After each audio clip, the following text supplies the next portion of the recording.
And we are going to start with the morning session on intervention platforms, tips, tricks, and application to congenital heart disease. So we're going to have a potpourri of many techniques, and we're going to start with some interventional radiology with Dr. Bulent Arslan. I'm sorry if I misspell it. Good? So that's great. Welcome.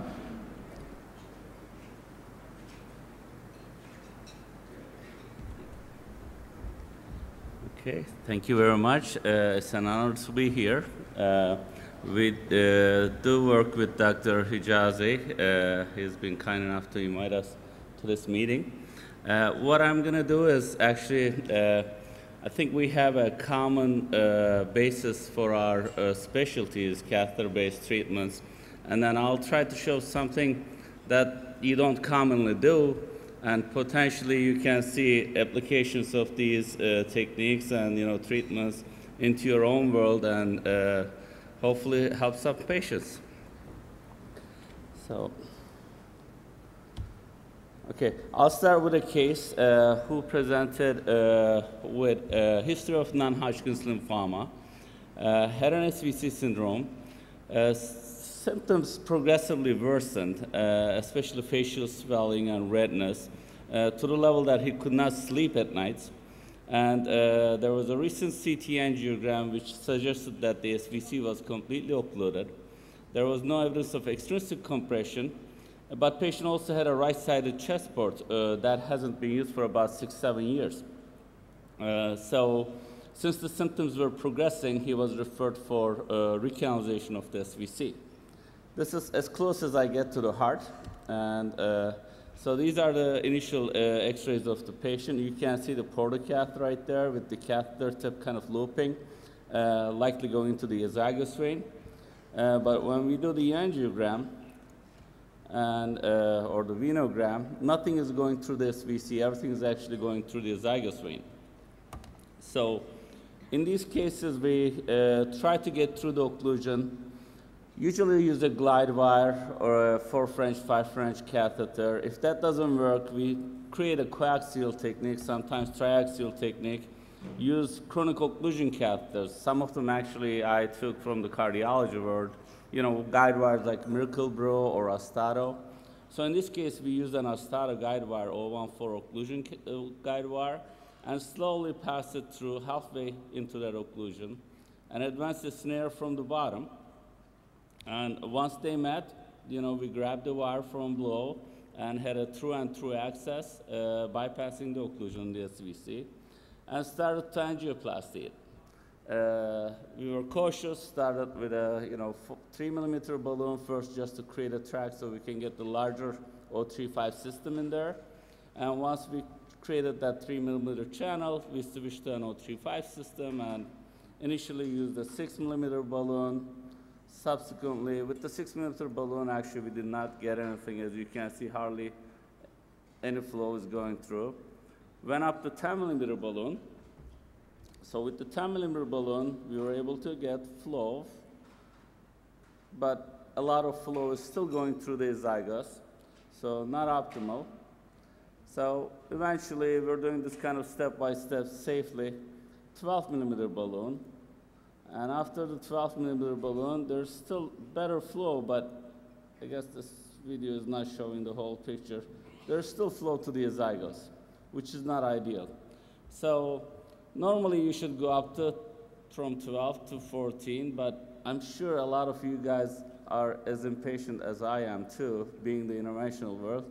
So I somehow jumped to 16 millimeter balloon, because the SVC looked like 16. Let's just kind of get to the end of this and angioblast the area with a 16 millimeter balloon. So this is what we got. It is very subtle, but there's contrast outside the SVC at this point. So you can see it right in this area a little bit on this last picture, which is, I was hoping that it wasn't a big deal. Then I turned to the anesthesiologist and I said, how is the patient doing? She said, well, the pressure started to come down and the heart rate is going up. So the first thing that you should be worried about intervening in the SVC area, especially if you're being aggressive, is obviously pericardial tamponade. If you get a bleeding and then the patient fills up the pericardial space with blood and heart rate goes up, blood pressure comes down. So we immediately put the balloon back up to the area. Actually, this is another angiogram that shows the leak better on the other. And then we just inflated the balloon back up and held it for a little bit, for about 10 minutes. And ultrasounded the chest. We called our cardiology colleagues to kind of look at the chest to see if we need to place a pericardial drain. And doing that, the drain was eventually placed because the amount of fluid was too much. It was about 2-3 centimeters. And the patient needed pressors to get the blood pressure up at that point. So after placing the drain in, symptoms started to get better.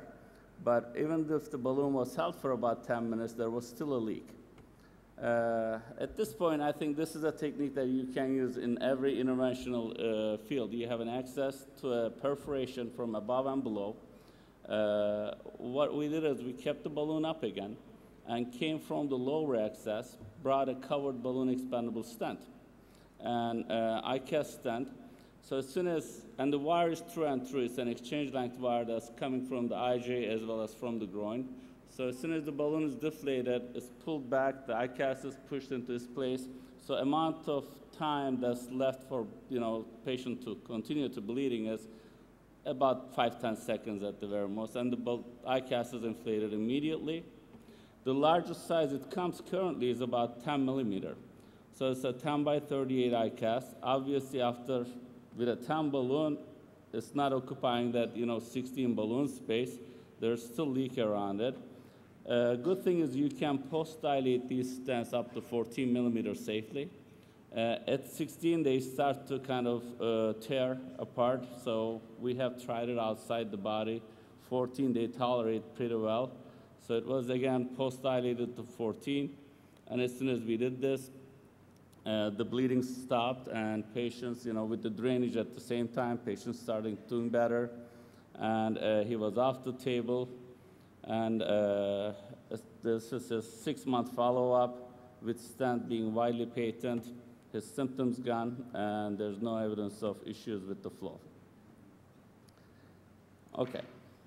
So this is another case. Since this is also a pediatric meeting, I wanted to show something that is somewhat related to that. It's a 16-month-old. We did this case actually yesterday. Pain in the right shoulder region. Prompted an MRI study, and MRI showed this lesion in the shoulder, which is identified as a vascular malformation.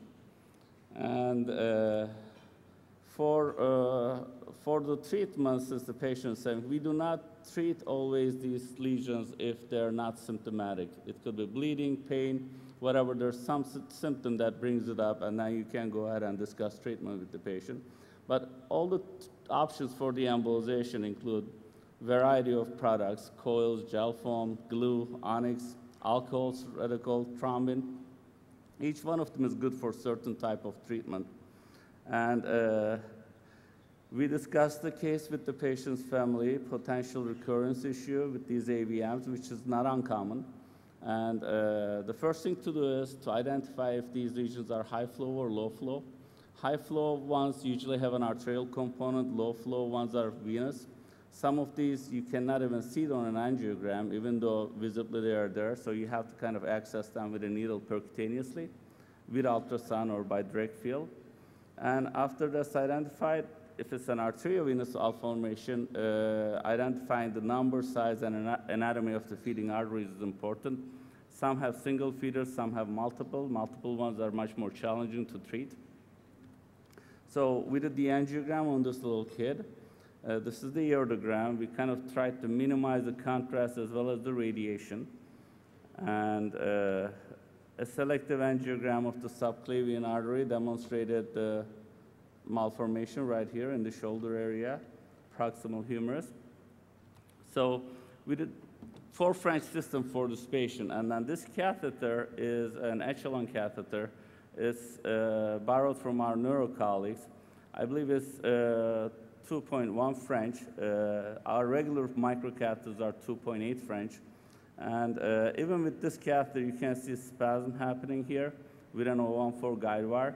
So we left our microcatheter in this spot. We could not get closer to this lesion, which was fine in this setting because most of the flow at that point is going towards the lesion. So after the treatment of 1 milliliter of dehydrated alcohol, lesion completely gone. The reason that we use alcohol for this one is these are arteriovenous malformation and capillaries are involved, and alcohol is kind of the best sclerosant. People may use glue, onyx, etc., but onyx and glue may stop at the precapillary level, and the recurrence will be higher in these lesions if the whole lesion is not completely sclerosed. So this was the pre and post image of the patient, and patient's pain actually immediately went away. I was planning to keep him because alcohol creates a lot of pain too, but the baby was doing great and was discharged home. Same day. We'll follow up with MRI. Okay. Another case, this is a completely different scenario, somewhat similar. It's a 61-year-old Asian female presenting with hematuria and abdominal pain to urology.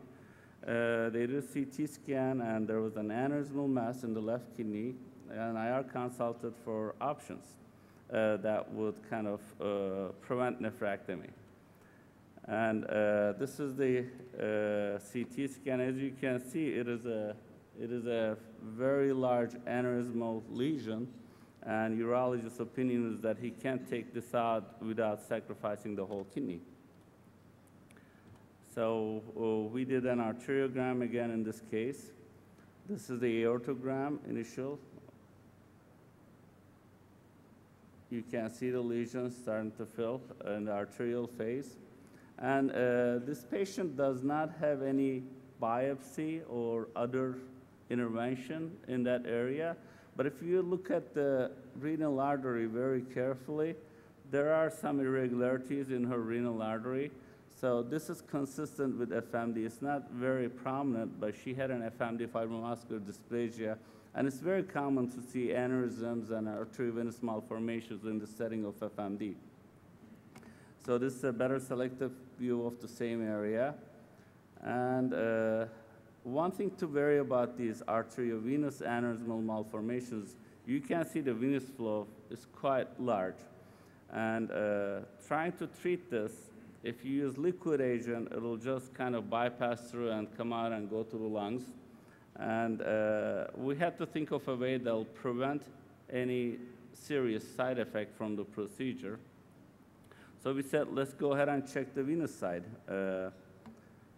This is, again, after microcatheter is in the aneurysm, so we have access to the whole thing through and through. I'll skip these questions, and right here is sheath and access from the venous side. So this is a 5 French catheter, and we were lucky enough to find out the venous outflow of this abnormality, and got another microcatheter through that area and put a detachable coil in that area. So we did not deploy the coil, but these detachable coils have the advantage of getting it out. If you don't like where they are or how they deploy, you can pull it back into the microcatheter. And in this case, our goal was to actually deploy it, but we wanted to make sure that we want to deploy it when we want it. The goal was to capture anything that may migrate from the arterial side so that it doesn't go to the systemic circulation. So the coil was deployed but not detached at this time. And went back to the arterial side and started coiling the arterial inflow, as you can see here. The top part of the coils are the arterial side coils, and we're injecting. There's still some flow here. And additional coils were deployed. And there's no longer flow to the aneurysm. Actually, at this point, we could see that the contrast was kind of like under fluoro, just stagnating inside the aneurysm. We felt comfortable with that and detached the coils on the venous side as well. And this is our final angiogram after finishing the coiling part of this procedure. Pretty much most of the kidney is intact. It looks like we're missing bottom part of it because patient has an accessory renal artery. So to ensure that we really did not harm a lot of the kidney, we did an aortogram. And on the aortogram, you can see the enhancement of most of the kidney except the aneurysmal part. So this procedure saved this patient actually a kidney. And this is pre and post follow-up imaging. There's essentially nothing left of the aneurysmal part of the abnormality. 3 months. Okay, I think I have one last case. It's a 54-year-old female presenting with bleeding from ostomy site. And general surgery colleagues came into IR. We were reviewing our cases in the morning. They said, well, we have this case, we need a possible angiogram and embolization. It's a huge vascular abnormality. And they brought us the CT, so we reviewed the CT. It showed a large pseudaneurysm possibly eroding into the small intestine. And this was a CT scan of the patient. So we said, okay, we'll go ahead and set it up. Probably it's going to be the second case as soon as we finish our first load of cases, because this patient was,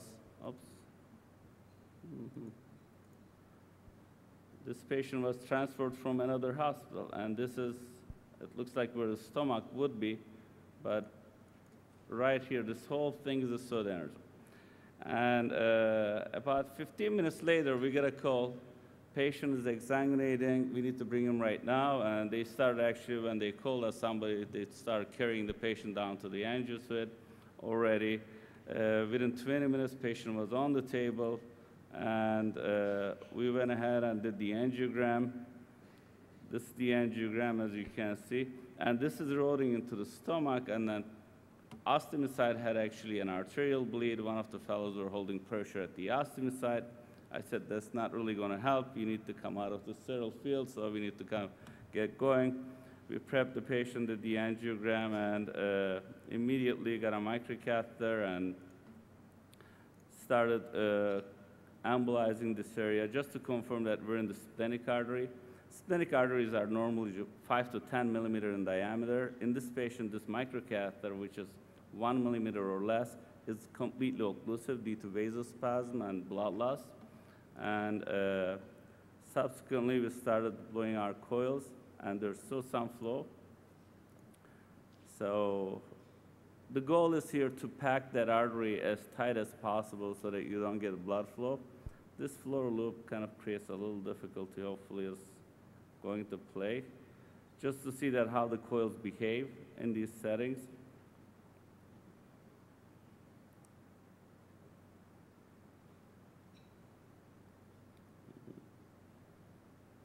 I'm glad in real life it's not this slow.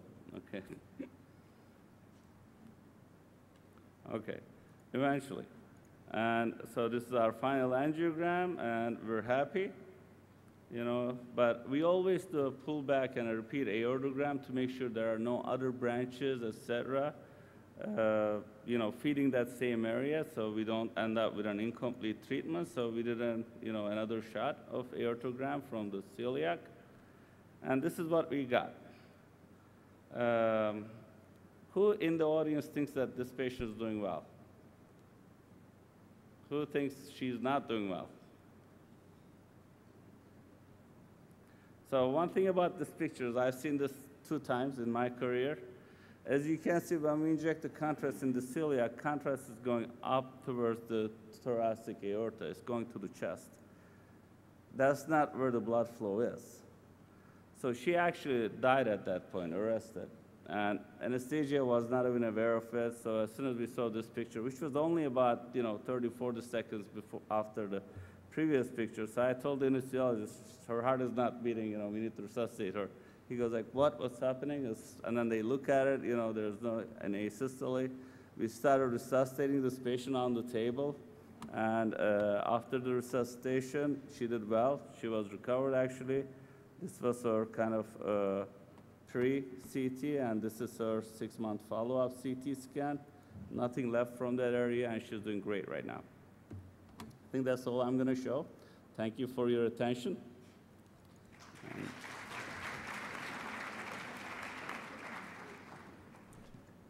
Thank you, Dr. Arslan. Our next speaker, Demetrius Lopes, is going to talk about the role of interventional neurosurgery, or interventional neurosurgical procedures that might apply to our work in the cardiac realm. Thank you so much for this invitation, and it's a pleasure to share this experience with you. I built this talk a little bit different than Arslan did, and if I can have my slides.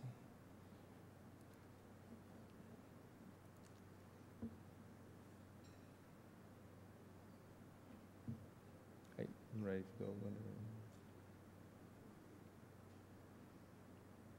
So some of the things I'm going to share with you are going to be basically going over all the diseases that we treat and the ability or the latest that we have today in terms of technology to treat these problems.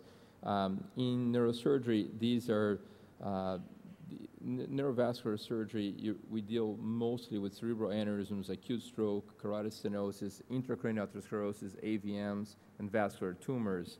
And I think that the stakes are very high here, and I think I share with you the same concerns. We deal with patients that are very young age and all the way to until their elderly times. And I have to say that the way this field was able to be developed was only because we had a tremendous technology that allowed us to get a lot of the ideas created in the cardiovascular experience and bring them to the neuro environment. And as with experience with open surgery, most of these treatments were done with open surgery, and we're seeing now a tremendous shift towards endovascular therapies.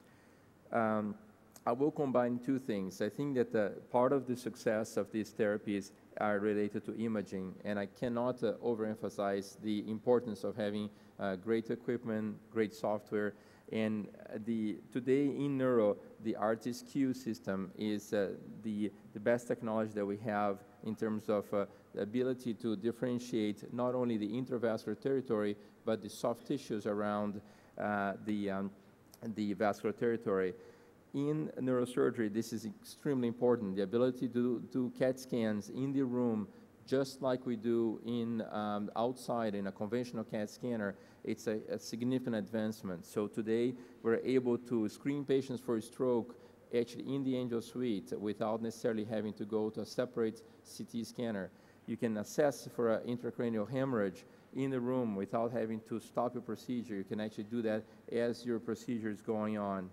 This is incredible. You can dissect, this is a patient with a facial AVM, is intubated, and you can actually have a tremendous quality on the soft tissues, the bone anatomy. You can color the different structures depending on your needs to understand that. So I think that this type of technology in the room has allowed us to do many more things and increase the safety of these procedures when we're dealing with the problems that I shared with you.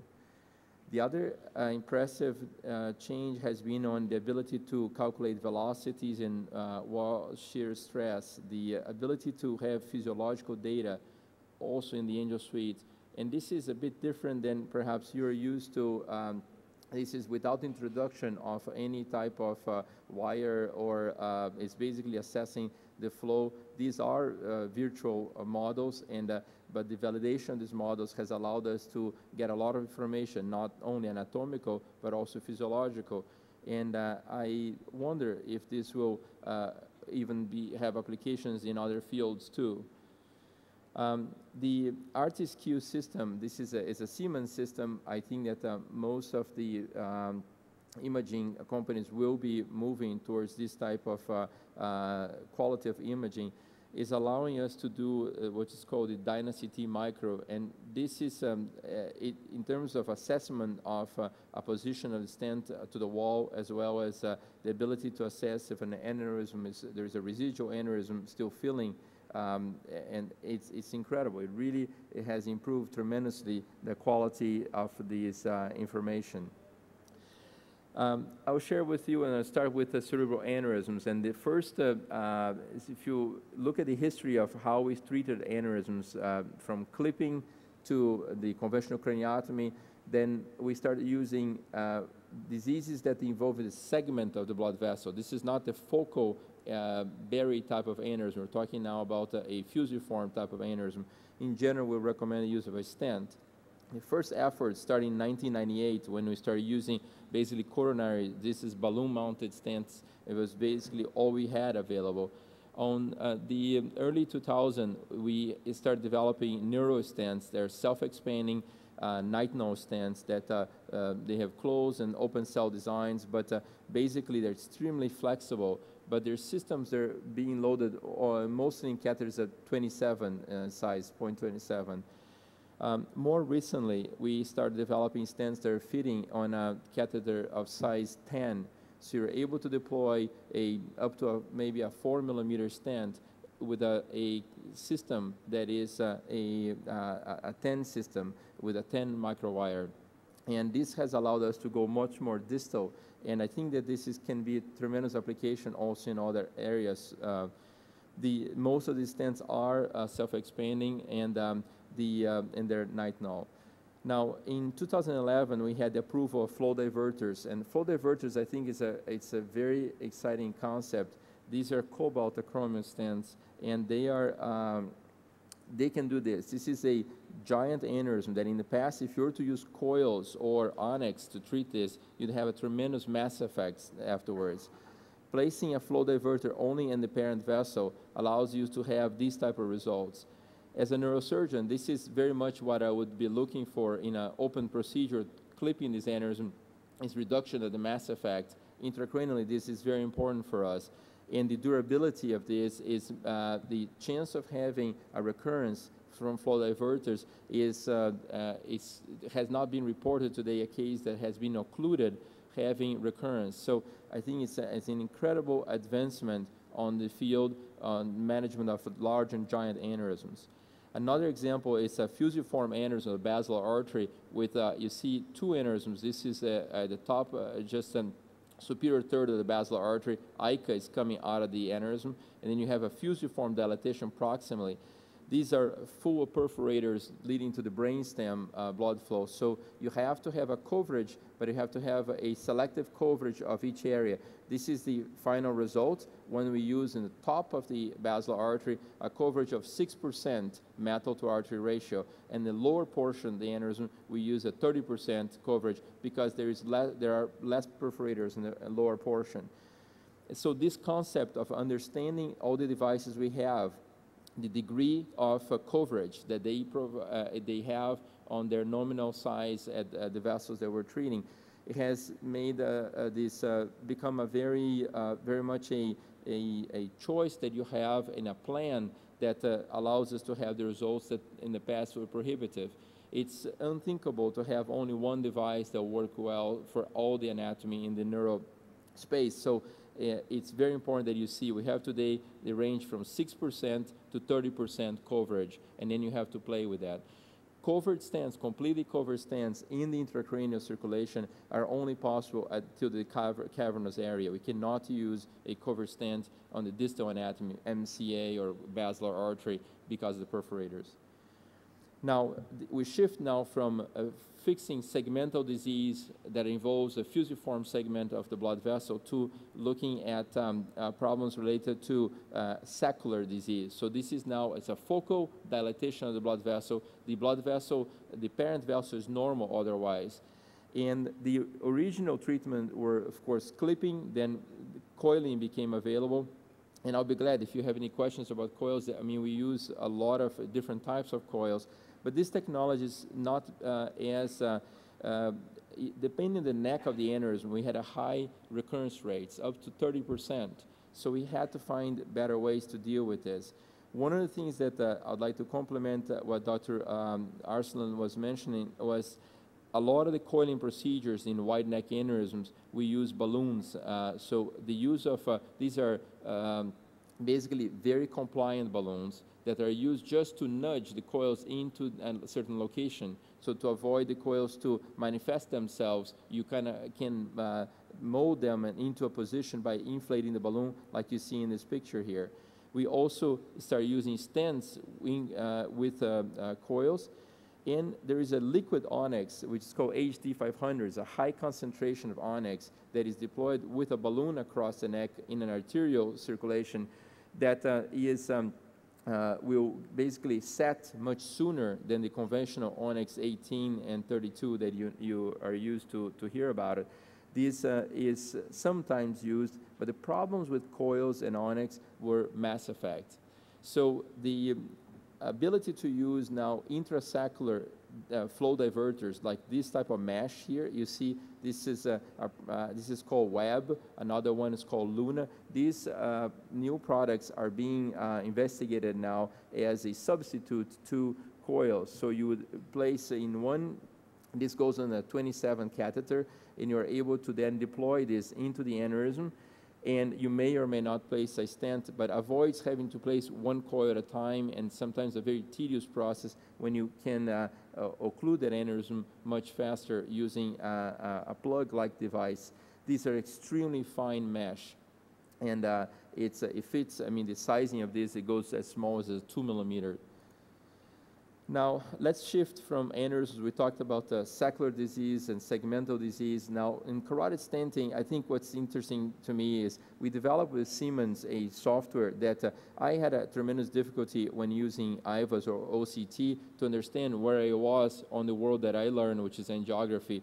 So we created a co-registration, which is basically a acquired imaging that will merge the DSA to the IVAS, and you can then see the IVAS image, and then in the angiography you're going to have this little dot that travels the length of the blood vessel at the same, telling exactly where you are, the IVAS picture corresponding to the DSA. I think that this type of imaging will help intravascular imaging to grow into the neuro world. OCT today and IVAS are rarely used because of access, but also the difficulty to interpret that data due to the complexity of this anatomy. But having a co-registration, I think, will help us to advance the field of intravascular imaging.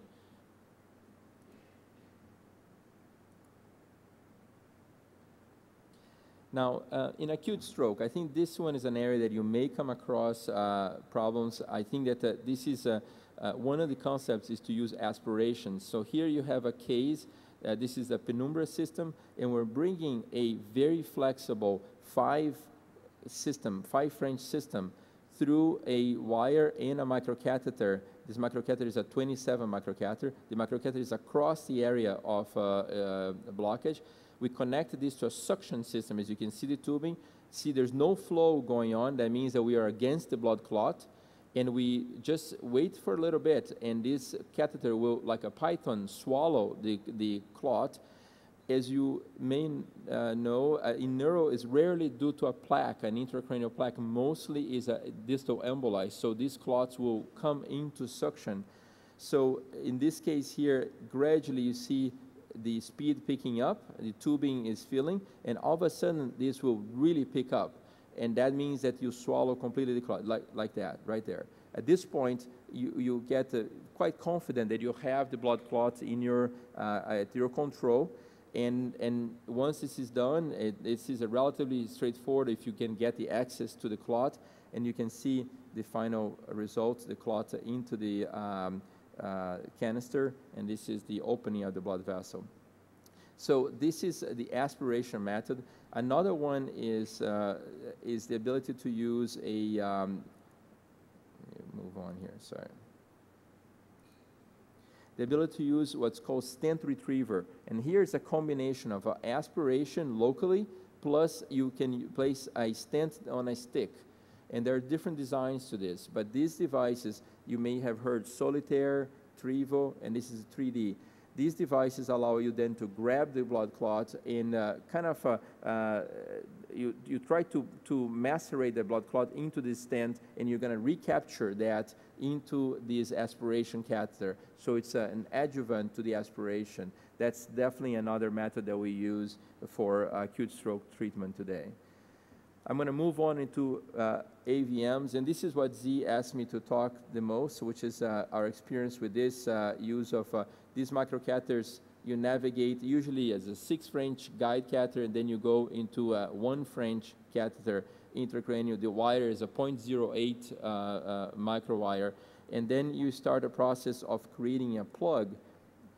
This is using a solvent called DMSO, and I'll be glad to talk about the technique, but once you inject this solvent, you're able to start creating this plug here. You can see the microcatheter in position, and the difficulty, as you can imagine, is if your catheter gets trapped in there, the onyx is cohesive but not adhesive, so it should not stick.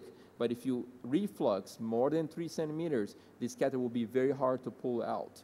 And so the new generation of these catheters are being developed with a detachment zone, so you can leave the tip of the catheter in the onyx cast afterwards if you need to.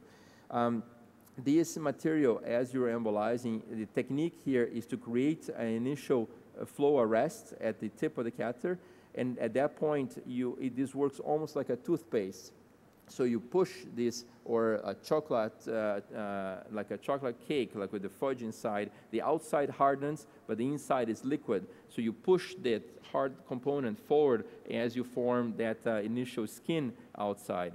Unfortunately, this doesn't always work like this, and reflux is a big deal. So the one thing I'll share with you, the use of a double lumen catheter like Scepter is a very good advancement. This is a catheter that allows you to inflate or inject the onyx from the inner lumen, but you can inflate the balloon on the outer lumen. So then you can then control the injection of onyx, not having too much of a reflux. You can actually, the balloon will avoid that from happening. And this is extremely low profile. This is a 14 system. And so you can see here that you have the 1 lumen where the onyx will come out, and this balloon will be inflated proximally to protect you from reflux. And I'm going to move into AVMs, continue into imaging now, which is the area that I think we have had tremendous progress. This is 3D imaging. You may find that this gives you the amount, the size of these vessels is sub-millimeter. And if you go into what's very new, this is a prototype we just started using. It's called 4D, and it basically is a time-resolved 3-dimensional angiography. And what this allows us to do is to develop a 3D model like this, and then you can run the contrast inside of this in any position with one acquisition only. So if you inject contrast, acquire 1 spin, you are able then to turn that anatomy at any angle you want and see the filling from arterial, capillary, and venous phases in different positions without having to inject contrast every time to look at different angles. I think this is, in terms of dose of radiation sparing that, is going to be very important. We are also working on a prototype for fluoroscopy and a roadmap navigation with time-resolving capabilities.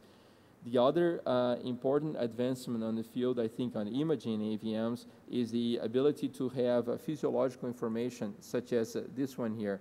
This is 3D eye flow, and what this is giving to us is the speed, how the blood is going through the different parts of the AVM. So you can see the orange is a much faster portion of the AVM, and the green portion is a slower portion of the AVM.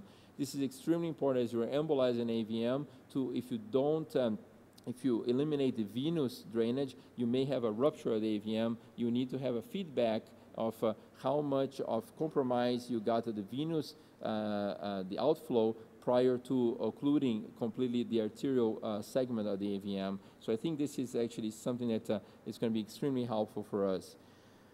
This is, if you're not familiar with the onyx cast, this is how the AVM looks like before. This is after embolization.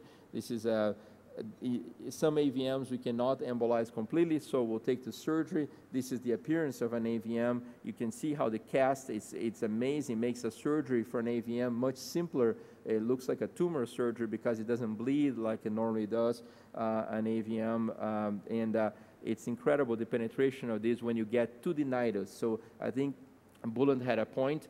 The only way you can use a liquid embolic agent is use a balloon or getting your microcatheter into the nidus, a very small microcatheter. We also embolize brain tumors that are extremely vascular. You can see pre and post examples here, extremely good penetration of the onyx cast.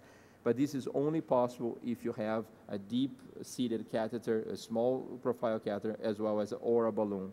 This is a fistula, carotid cavernous fistula before and after, and this is the example of that catheter I mentioned to you, how deep you can navigate this into the eye fistula, and that's how you're going to get the penetration with the liquid embolic. This is just to share with you, Marathon and Apollo are the name of the microcatheters. This is, the tip is 1.3 French. Another application, this is something I think is very interesting due to cost. If you think about the cost of coils and onyx, when you talk about a glomus tumor, a carotid body tumor, I think the use of MVP or microvascular plug, it's a low-profile plug that you can detach and then occlude the vessel immediately without having to, you saw sometimes how coiling becomes, it's very difficult to position the coil exactly where you want. But this is a, vessel 1.5 up to 5 millimeter. You can deploy this little plug here, and you're done with that occlusion. This is MVP from Reverse Medical, and this is the profile of this system. Well, I share with you some things. I don't know if this is very helpful because it's such a little piece of information like that, but I would be glad to discuss further this, and this is my email if you'd like to contact me, and I really appreciate the opportunity to share this with you today. Thank you. Thank you, Demetrius. That was a great talk. I would like to invite Dr. Joe DiGiovanni to the podium, and special thanks from the course directors to Dr. DiGiovanni. We acknowledge your personal efforts to be here, and I think Tom will make an announcements with regards to the hands-on demonstration on the 5th floor. Immediately following Dr. DiGiovanni's talk, there'll be a short 10-minute break to allow all of us to move down to the 5th floor. And over the next hour and a half, there will be 5 different hands-on demonstration stations. And you can spend as much as 20, 25 minutes at each station. We have speakers that are going to be demonstrating different sheaths, transseptal technique with a simulator, devices, stents and valves. You can read in your program here the faculty that will be delivering each of those sessions, and it's designed for hands-on. This is an opportunity for you to feel and use the devices, mount stents, mount melody valves, and use the simulator. So hoping people will take advantage of that. That'll follow immediately after the final talk here. Thank you. Also, we're going to have 2 breakout sessions, one at lunch. We're going to have imaging and the best recent interventional paper I read, and anatomical correlates, and at the end of the day, we're going to have the Meet Experts session. So please do pay attention to those sessions. Thanks. Right, Chairman, ladies and gentlemen, I would like to thank Ziad and Damien, as well as the organizing committee, for inviting me to participate in this PICS meeting, and the program looks absolutely excellent. I'm talking about the use of CTO wires, which has been mentioned by Dr. Arsian a little bit earlier. And these are wires which have been developed initially for vascular work, but more recently and in a very advanced way for coronary artery work. Increasingly, we are seeing problems with vascular problems. That is because we're doing more intervention, we're using bigger devices, we have patients who have more frequent surgery, staying on intensive care unit for a long time, and therefore we're using very vital vessels, both on the venous as well as the arterial side. But in addition to that, we do deal in congenital heart disease with obstructive lesions, and therefore, if there is any device which is going to help us overcome that, that would be extremely helpful. Obviously, we already have some devices which we can use to overcome obstruction, and these could be simply mechanical ones. We also have radio frequency, and potentially there is also laser. In the past, we used to make do with anything that we had to try and do an intervention, but increasingly we're getting more sophisticated and special devices which help us to get a better result, a more safe result. And I think it's important to try and embrace new technology, because if you have a good tool, you're more likely to get a good result. So to be a master, you really need to not just have the skills, but also to have the good tools. So in terms of the systems that we will require, it's not just the wires that have been designed for chronic total occlusions. We need to make sure that we do deliver them with the right kind of technology. These wires do not work on their own. They do need to have the pushability against the lesion so that you can actually cross it and then be able to open it up. And to do that, you do need to have support. And most of the time, a guide catheter, which is relatively strong, but it's not just the strength of it. You do also need to have counterbalance. In other words, if you have a catheter which is just floating in the aorta, for instance, you just do not have the pushability to use these wires. The reasons why they work, for instance, in coronary artery disease is because the guide catheters are designed specifically to anchor them and for there to be counter pressure when the wires are being pushed forward. So we do have some limitations in congenital heart disease because the anatomy is a little bit different. But wherever possible, do use either a very strong sheath or a guide catheter. There are different types of CTO wires, chronic total occlusion wires, and these have very, very different features. They are not all the same.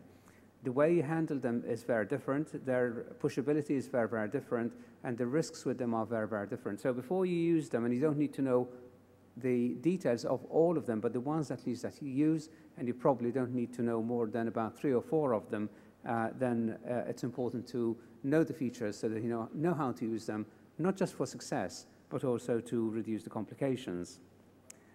In addition to these wires, there are also other devices, and one of them I'll show you is a device called the Tornus.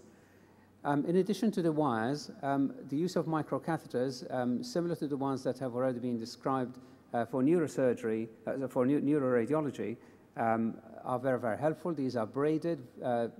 They range from about 2.1 to 2.8 French, so they can go through a guide catheter, but they give you the support and the additional pushability to be able to get these wires across an occluded lesion.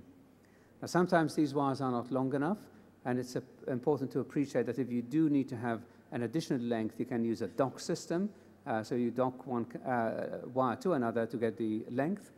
But there are some wires which are very long, such as the Asahi RG3, which is about 330 centimeters long. So it is important to know what kind of lesion, what kind of length you require, and either have an extender or use a very, very long wire.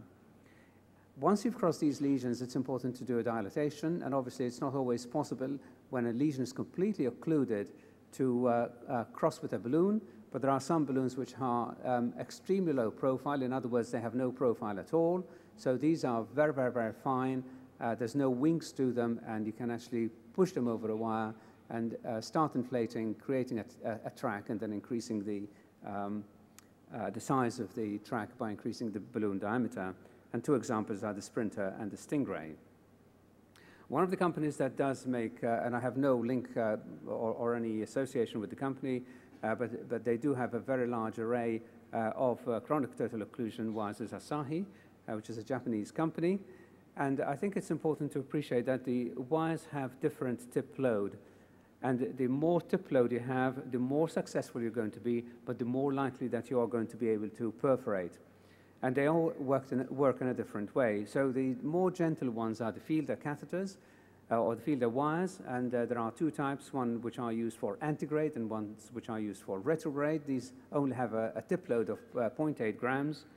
Then there's an array of Miracle Brothers, and depending on the stiffness of the tip, you have a variable tip load. So it can be 3 grams, 12 grams, or somewhere in between. One of the ones that has been we've used a lot is the Ultimate Brother, again made by Asahi. It's only 3 grams, but it is generally a very, very good wire because the tip of it is quite soft. So it's very good for certain lesions which have a bit of an angulation or a bit of a curve.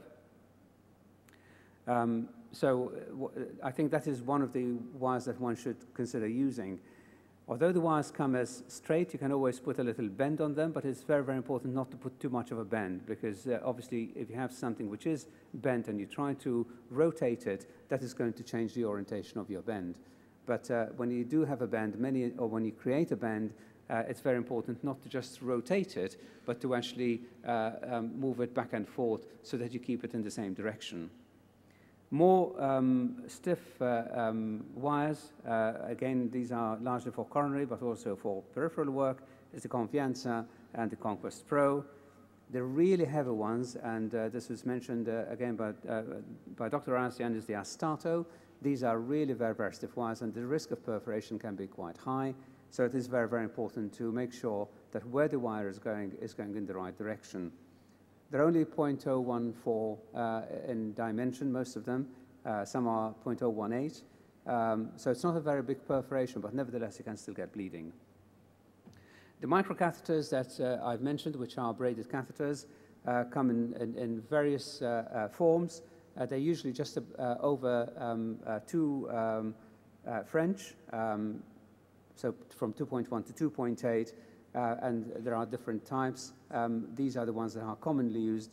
The ones that I tend to use more are the fine cross and the prograde, and these are catheters. Again, they can be quite long, so you may need to use a dock system to increase the length of your wire. I mentioned that there are additional devices, and this is the Tornus. And this is it's got, as you can see at the tip, a little screw-type design, so you actually burrow your way through with this device. Now, we're all grown up here. You know, we screw clockwise, and that is an engineering technique. But with this one, you screw anti-clockwise. It's a Japanese design, and you screw it anti-clockwise. But it is a very, very good tool. If you can't create a perforation, particularly in a vessel, using this device is really very, very, very helpful. Now, it's important to know the details of the lesion because you otherwise will not know how you're going to get a good result. So some of the lesions have a blunt end, some are tapered, so you have to have good angiography. You need to know the length of the lesion. If you can't see it at the time of angiography, CT scanning may be helpful. The course and the angle is also very important. If these are very, very acute, the wires are not going to be very helpful unless you can get a good purchase on the vessel. The size of the distal vessel beyond the obstruction is very important because you need to know how big a balloon you're going to use or a stent, and obviously to see whether there's any collateral supply, because sometimes you can approach them retrogradely. As far as the wires the details of the wires are concerned, you know, why have they got the ability to go through perforations? The reason is because of the design. Some of them have a design which is partly soft at the tip, but also has the pushability, and this is by the coil mechanism that they actually put through. The more coil there is, the stronger the wire. But it's also the covering, the polymer cover. It's like a hydrophilic type of material, so it makes the wire actually go through these occluded vessels or lesions. Most of you will know that even if you use something like an 018 straight terumo wire, you can go through many occluded lesions, and this is the principle of having them covered with polymer. As you can see, this is one of the extenders or the dock systems to increase the size of your wire.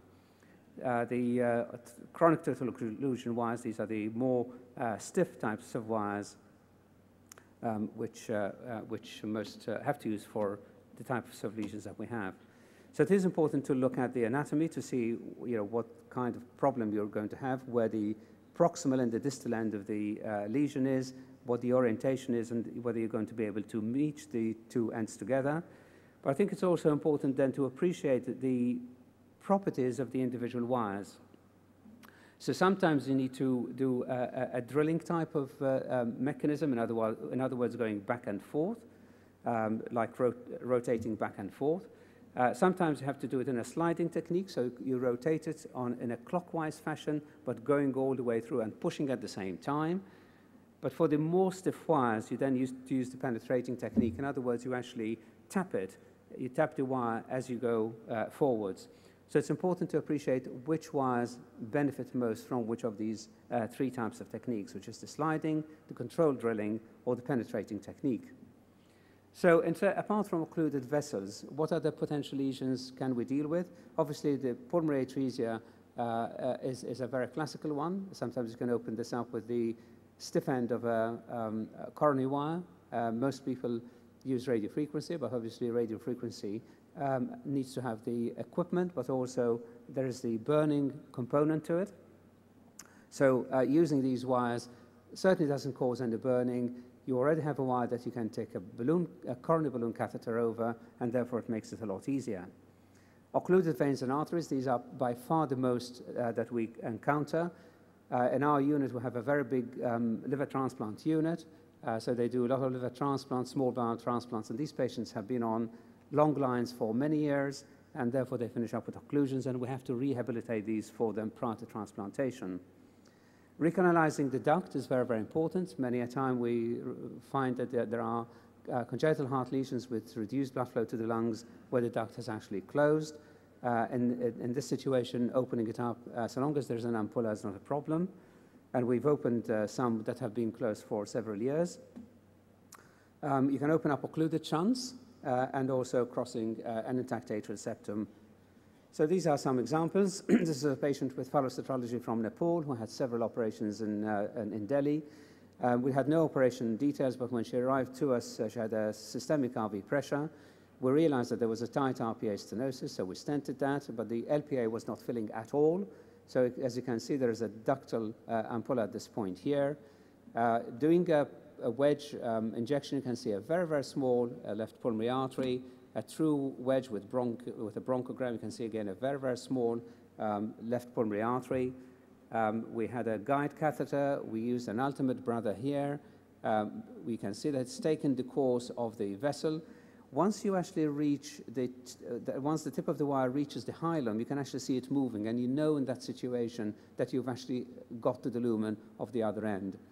Once you've got the wire in, you can put one of these very, very low profile balloons here, and you can track it all the way, starting from distal proximally.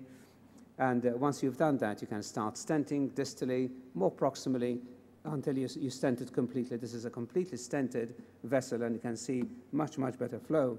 These were 3.5 millimeter stents, and 6 months later, we dilated them to 6.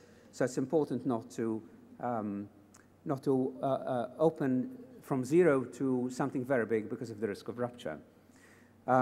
This is a patient who had complex congenital heart disease and was very dependent on 2 shunts. She had an attempt to stent this in another place, and in fact, they actually dissected it and occluded the shunt completely, so she became extremely cyanosed. This is an adult patient with saturation in the 50s. So again, we used a combination of wires. In this case, mostly we used the Confianza, but we also used the Tornus. And once we went from there to there, you can see that we were able to establish very good flow to the left pulmonary artery, and eventually we stented that. This is a venous occlusion in a patient with a Fontan. You can see that the IVC fills up to this point, then it goes to this very, very tortuous vessel, which eventually finishes up in the hemiazygos vein. There's occlusion at the level of the hepatics, which is at the point here. So we have an 11 centimeter occlusion here in the IVC. This patient was quite symptomatic with lower limb circulation. And again, you can see this is very similar to that. So there's no flow from here directly to the heart. So we managed to cross from the top with a chronic total occlusion wire, snared it at the bottom, used an Atlas balloon to dilate the track, and then eventually we put 2 telescoped, purpose-built, customized covered stents from Cook, and we were able to establish continuity between the IVC, and you can see here the IVC and the right atrium, just at the level of the caudate lobe of the liver. So it's a bit nerve-wracking because you're creating a big hole between vessels with no real protection, but it seemed to work well without any obstruction. You can use it for other things, like this patient with a mustard operation with an occluded SVC. Once you've crossed, you can actually put a stent. And we also can rehabilitate vessels in patients. This is a patient with transposition who had pulmonary artery stenosis, and we needed access for intervention. And you can see we put a series of stents, having crossed it with a CTO wire. Another patient, this is an arterial problem. This is a patient with coarctation who had occlusion of both femoral arteries. And you can see that there's a reasonable femoral artery, but here the iliac is occluded. So again, we went with an ultimate wire, ultimate brother wire. We used one of the low-profile balloons, and then we eventually worked on this to create a track. We did not actually stent this one. We actually did serial ballooning, but we felt that as the patient was quite young, we should simply just balloon it to make sure that the lower limbs get good circulation and growth.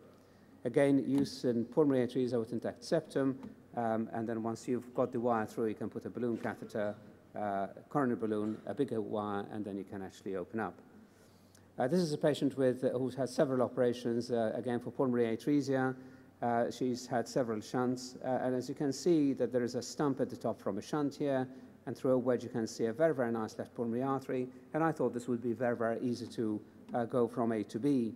Unfortunately, I failed on this occasion, and I think one of the reasons is that the orientation of the stump to the left pulmonary artery is such that you do not have the purchase to go from there to there. So do use biplanes, and sometimes it's going to be impossible, or you're going to have to fail, and you have to accept that.